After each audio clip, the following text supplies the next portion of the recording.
வாழ்க்கையில நிறைய பிரச்சனைகள், போராட்டங்கள் எல்லாம் வரும்போது எங்க கடவுள் இருக்கிறாரு நமக்குள்ள ஒரு கேள்வி எழுப்பணும். அதே கேள்விதான் கிதியோன் கேட்டாரு. இரண்டாவதாக ஒரு கேள்வி கேட்டது என்னவென்றால், ஆண்டவரே, எங்கள் பிதாக்களுக்கு நீர் அற்புதங்களை செய்தீரே, அந்த அற்புதம் எங்க?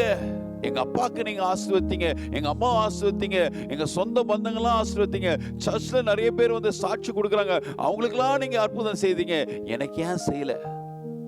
மூன்றாவது கேள்வி அவர் சொல்கிறார், என்ன சொன்னா, ஆண்டவரே, எங்களை கைவிட்டுட்டீங்களா? நான் தனிமையில மாட்டிக்கொண்டனா என்ற ஒரு கேள்வி எழுப்புகிறது. ஆனா கர்த்தர் இந்த மூன்று கேள்விகளுக்கும் அவர் சொல்லுகிற ஒரு பதில், பராக்கிரமசாலியை கர்த்தர் உன்னோடு இருக்கிறார். இந்த வார்த்தை, இந்த ஊண்டுதலான வார்த்தை, இந்த உற்சாகமான வார்த்தை தான் அவருடைய வாழ்க்கையில சமாதானம் தந்தது. நிச்சயமாக கர்த்தர் இந்த மாதத்திலே உங்களுக்கு அப்படிப்பட்ட ஒரு உற்சாகமூட்டும் ஒரு வார்த்தையாக, பராக்கிரமசாலியே கர்த்தர் உன்னோடு கூட இருக்கிறார், இந்த வார்த்தையை சொல்லி கர்த்தர் உங்கள் வாழ்க்கையில சமாதானம் தந்து கர்த்தர் நடத்த